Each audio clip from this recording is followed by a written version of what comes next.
Hello बच्चों, आज हम देखने वाले हैं धारावाही वृत्तीय कुंडली के केंद्र पर चुंबकीय क्षेत्र की तीव्रता।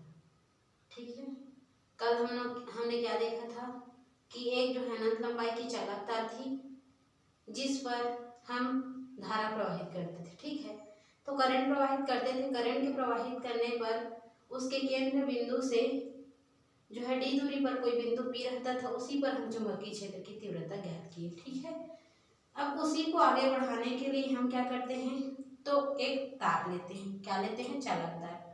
जैसे कल लिए थे अनंत लंबाई की चालक तार, उसी प्रकार हम एक चालक तार ले लेते हैं। ठीक है, मान के चलो ये हम लोगों का चालक तार है। ठीक, अब इस चालक तार को हम लोगों को क्या करना है, तो धारावाही वृत्तीय कुंडली, तो वृत्तीय कुंडली के रूप में मोड़ लेना है। ऐसा हम लोगों ने इसको वृत्तीय कुंडली के रूप में क्या किया, मोड़ लिया। ठीक है, तो ये वृत्तीय कुंडली के रूप में दिख रहा होगा, देखो ये। तो इस प्रकार से वृत्तीय कुंडली के रूप में हम लोगों को मोड़ लेना है। तो ये वृत्तीय कुंडली के रूप में मोड़ने के बाद इसके यहाँ पर सेंटर ऑफ पॉइंट होगा, कहीं ना कहीं उसका केंद्र बिंदु होगा। तो उन्हीं केंद्र बिंदु पर जो है चुंबकीय क्षेत्र की तीव्रता को हमें क्या करनी है, ज्ञात करनी है। तो उसके लिए हम क्या करते हैं, एक चालक तार लेते हैं जो कि सीधा होता है, जो कि क्या होता है, सीधा होता है। उसको हम लोग वृत्ताकार मार्ग में इस प्रकार से मोड़ देते हैं। वृत्तीय मार्ग में हम लोग इसको क्या कर देते हैं, मोड़ देते हैं। इसका ये एक्स सिरा मान लेते हैं, इसको वाई सिरा। ठीक है, तो यहाँ पर इसको लिखना है, सॉल्व करेंगे, मतलब इसका आगे बढ़ाएंगे, प्रूफ करेंगे। तो माना कि एक चालक तार एक्स और वाई है। माना कि क्या ले लिए, एक चालक तार ले लिए जो कि क्या है, एक्स और वाई है, जिसमें आई धारा एक्स से वाई की ओर प्रवाहित हो रही है, जिसमें आई धारा एक्स से वाई की ओर बह रही है। तब इसी वृत्तीय कुंडली के केंद्र बिंदु O से r दूरी पर इसकी परिधि है। r दूरी पर इसका बाह्य पृष्ठ मतलब परिधि है। तो इसी परिधि अर्थात वृत्तीय कुंडली के कारण इसी बिंदु O पर हम लोगों को चुंबकीय क्षेत्र की तीव्रता ज्ञात करनी है। अब उसको निकालने के लिए हम क्या किए, उसको लिखेंगे। जितना भी मैं बोल रही हूँ उसको क्या करना है, लिखना है। माना कि एक्स वाई एक चालक तार है जिसे वृत्तीय कुंडली के रूप में मोड़ा गया है, जिसमें धारा आई जो है एक्स से वाई की ओर प्रवाहित हो रही है। इसके केंद्र बिंदु O से r दूरी पर इसकी परिधि है, अर्थात इसकी त्रिज्या है। तो r दूरी पर बिंदु O पर जो है हम लोगों को चुंबकीय क्षेत्र की तीव्रता ज्ञात करनी, ये सब हम लोगों को लिख लेना है। ठीक है, तो चुंबकीय क्षेत्र की तीव्रता ज्ञात करनी है, मतलब वो क्या होगा, बायो सेवर्ट का नियम काम करेगा। तब बायो सेवर्ट के नियम से, किसके नियम से, बायो सेवर्ट के नियम से। अब बायो सेवर्ट क्या कहता है नियम में, तो बायो सेवर्ट कहता है जो डीवी है वो बराबर होगा μ0/4 पाई आई dl साइन थीटा और बटा r स्क्वायर के। ठीक है, ये कहता है बायो सेवर्ट। ठीक है, लेकिन यहाँ पर dl और 5 लिए हैं, उसी प्रकार ये वृत्तीय कुंडली के रूप में मोड़ा गया है, तो इसके परिधि पर बहुत सारे अल्पांश कार्य कर सकते हैं। तो माना कि यहाँ एक अल्पांश ए बी है, इसी प्रकार सी है, इसी प्रकार डी है, ई है। तो यहाँ पर बहुत सारे, जब इसको वृत्तीय कुंडली के रूप में मोड़ा गया तो यहाँ छोटे छोटे उसके परिधि पर क्या है, अल्पांश लिए। तब उसको लिखना है, माना कि वृत्तीय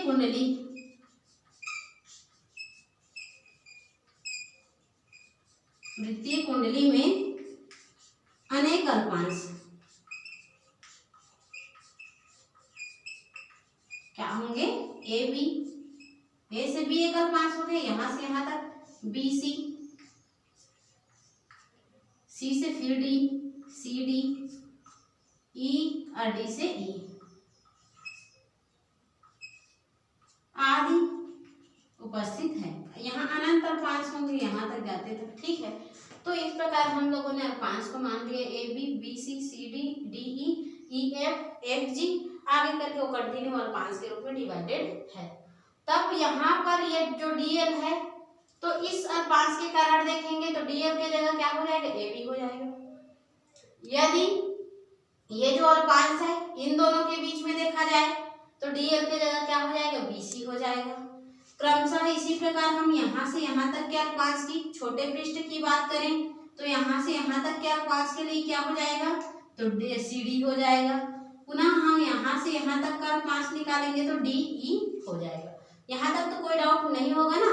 तो अब हम देखते हैं, तो अल्पांश AB के कारण बिंदु P पर चुंबकीय क्षेत्र की तीव्रता पहले निकाल देते हैं। तब अल्पांश AB के कारण चुंबकीय क्षेत्र की तीव्रता, ठीक। तो AB हम लोगों का क्या है, यहां से यहां है। तब समीकरण 1 से देखो, समीकरण 1 हमने इसको माना है वायु सेवट के नियम को, तो यहाँ dB तो रहेगा ही रहेगा, लेकिन प्रथम पृष्ठ यहाँ से यहाँ तक चुंबकीय क्षेत्र की तीव्रता को B1 मान लिए, तो ये हो जाएगा dB1 बराबर यहाँ μ0/4 तो कांस्टेंट राशि है, उसमें कोई भी परिवर्तन नहीं करना है। I, इसमें भी I धारा ही प्रवाहित हो रही तो I ही रहेगा। यहाँ जो DL है वो DL है, ये DL ना रहकर क्या हो जाएगा, AB हो जाएगा। और बटा करके हम लोगों का त्रिज्या तो वही है R, तो R का स्क्वायर और इंटू करके साइन थीटा हो जाएगा। इसको दे देंगे हम सेकंड इक्वेशन। यहाँ तक क्लियर है। आगे देखो, ये जो साइन थीटा है, ठीक है, तो ये साइन थीटा है यहाँ से इसके केंद्र बिंदु से परिधि के क्या है, लंबवत है, क्या है, लंबवत है। इस पृष्ठ में देखेंगे तो यहाँ पर ये लंबवत दिखेगा। तो हमें ये पता चलता है कि चूंकि ये जो होती है केंद्र बिंदु से अल्पांश के मतलब परिधि से वो क्या होते हैं, लंबवत होते हैं। चूंकि करके लिखेंगे यहाँ, चूंकि अल्पांश परिधि लिखो, अल्पांश मत लिखो, परिधि जो है केंद्र बिंदु के लंबवत है, परिधि केंद्र बिंदु के क्या होती है, लंबवत होती है। तो इसको हम लोगों ने लंबवत माना, तो जहां भी लंबवत होती है वहां पर क्या होगा, 90 डिग्री देगा। तो इस प्रकार हम लोगों को थीटा एंगल क्या मिल जाता है, 90 अंश मिल जाता है। क्लियर। अब इसको थीटा का मान हम लोगों को 90 डिग्री मिला, इसी 90 डिग्री को हम लोगों को यहाँ क्या कर देना है, रख देना है। तो हम लोगों को मिलेगा dB1 बराबर μ0/4 एज इट इज इंटू करके क्या है, तो इंटू I/AB बटा R स्क्वायर, तो एज इट इज रहेगा I/AB बटा R स्क्वायर कॉमन रहेगा और ये साइन थीटा की जगह रख देंगे 90। तो साइन 90 मीन्स दैट 1, तो यहाँ लिख देंगे क्योंकि साइन 90 का मान क्या होता है, 1 होता है। तो इसीलिए हम लोगों को ये मिल जाएगा कौन सा इक्वेशन, तो थर्ड इक्वेशन। ठीक। अब सिमिलरली B1 के लिए निकाले, मान के चलो यहाँ से यहाँ तक हम लोग इस अल्पांश के लिए देखते हैं तो इसकी चुंबकीय क्षेत्र की तीव्रता को क्या मान लेते हैं, B2 मान लेते हैं। तो इसी प्रकार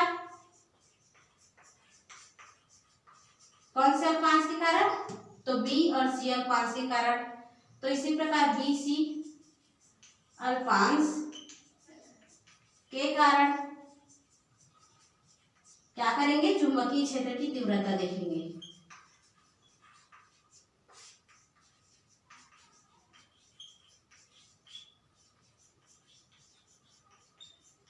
तो BC अल्पांश के कारण चुंबकीय क्षेत्र की तीव्रता को हमने B2 माना है, ये भी छोटे पृष्ठ के लिए है तो dB2 हो जाएगा। क्लियर है ना। अब बराबर करके हम देखें तो याद आएगा μ0/4, ये तो कांस्टेंट राशि है, इसमें कोई डाउट नहीं। ये I है वो भी सेम रहेगा, बस ये जो अल्पांश AB है वो क्या हो जाएगा, B और C हो जाएगा। तो BC और बटा क्या आ जाएगा, R स्क्वायर, तो R स्क्वायर और साइन 90 हमेशा देगा, तो ये हो जाएगा हम लोगों को फोर्थ इक्वेशन। सिमिलरली आगे हम लोग सभी अल्पांश CD DE सबके लिए देखेंगे तो dB3 मिलेगा बराबर क्या मिल जाएगा, μ0/4 I इंटू, अब ये BC चेंज होकर CD हो जाएगा, CD बटा R स्क्वायर और ये हो जाएगी क्वेश्चन नंबर 5। और बहुत सारे हम लोग DBN तक इसको क्या करेंगे, निकालेंगे। यहाँ तक क्लियर। आगे देखते हैं, लाइट चल दिया है, थोड़ा मैनेज कर लेना। तो यहाँ आगे इसको देखेंगे तो उसके लिए क्या करेंगे, हम टोटल इस वृत्तीय कुंडली के कंप्लीट परिधि पर x से y तक के दूरी पर क्या निकालना चाह रहे हैं, चुंबकीय क्षेत्र की तीव्रता निकालना चाह रहे हैं। तो उसको निकालने के लिए हम क्या करेंगे, इन सभी को छोटे से छोटे पृष्ठों का समाकलन कर देंगे, जोड़ देंगे। तो सभी को जोड़ने पर हम लोगों को क्या मिल जाएगा, तो हम लोगों को टोटल चुंबकीय क्षेत्र की तीव्रता वृत्तीय कुंडली के लिए मिल जाएगा। तो डायग्राम तो क्लियर हो गया, इससे रिलेटेड हम लोग कर लिए जितना भी करना था, अब बस उसको हम लोग डेरिवेट करेंगे।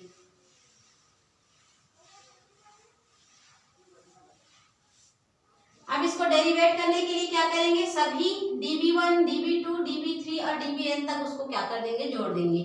तब कुल वृत्तीय कुंडली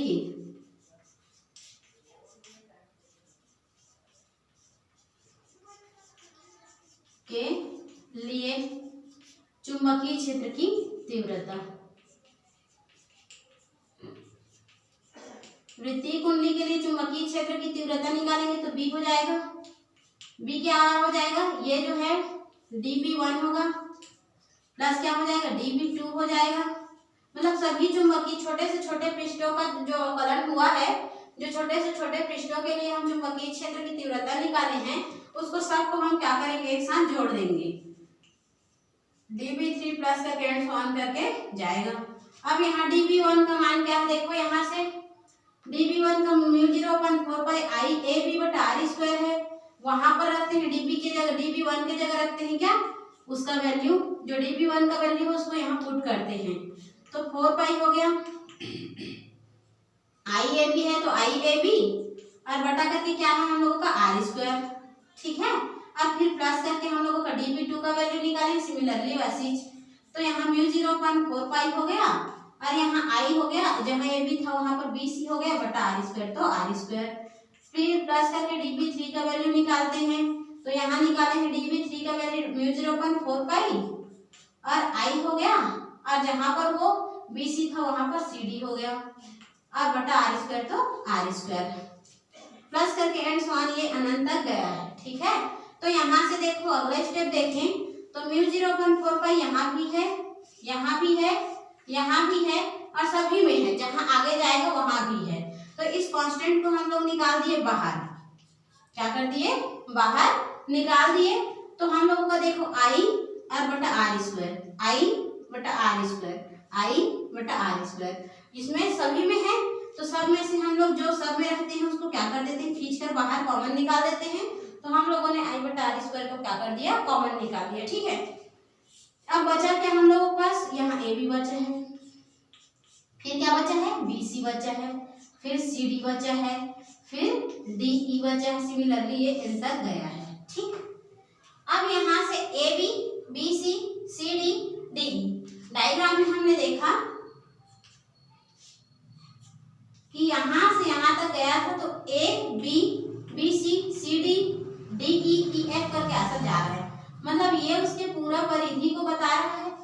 तो हम यहाँ पर इतना को क्या करेंगे, ये क्या शो कर रहा है, वृत्त की परिधि को शो कर रहा है। तो हम जानते हैं कि वृत्त की परिधि का वैल्यू क्या होता है, क्षेत्रमिति तो आप लोग पढ़े हैं। तो वृत्त की परिधि का मान होता है 2 पाई r।